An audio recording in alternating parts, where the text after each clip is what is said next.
I'll now discuss initiating the procedure of lease renewal under the Act. This is done in one of two ways, and the first is by the landlord initiating renewal under Section 25 of the Act, which I'll discuss now, but very high level. This allows the landlord to initiate the lease renewal procedures by serving a Section 25 notice on the tenant. The notice must be served within a specific window, and the window starts 12 months before the tenant's contractual expiry date of the lease and must be served no later than 6 months before the tenant's contractual expiry date of its lease.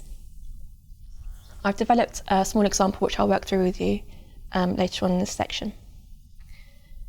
The notice can't be served after the tenant has served a Section 26 notice, and I'll discuss what that means shortly.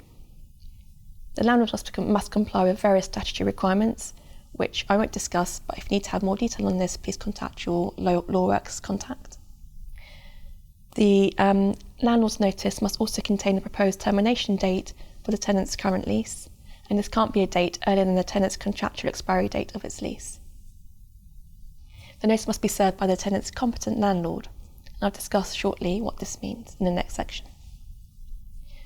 So the tenant can also initiate procedure under Section 26 of the Act by serving what's known as a Section 26 notice. As with the landlord's notice, there's a specific window within which the notice must be served, and this must be not more than 12 months and not less than 6 months prior to the tenant's contractual expiry date of its lease. It can't be served after the landlord has served a valid Section 25 notice, and the tenant should specify the proposed commencement date for its new lease in the notice. So now just to work through an example understanding when the window applies within which either party can serve a notice on the other. So the tenant's lease expires on 31st December 2016.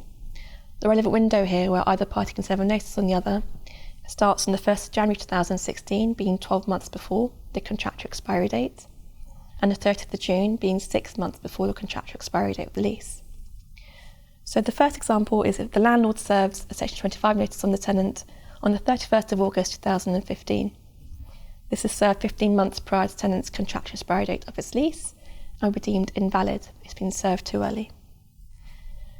The tenant then served a Section 26 notice on the 31st of January 2016. This will be deemed valid because it's served 11 months before the expiry date and within the correct time and within the window. The landlord then serves a Section 25 notice on the tenant on the 25th of March 2016. This is served within the correct window, but because the tenant's already served a valid Section 26 notice, the landlord notice is deemed invalid.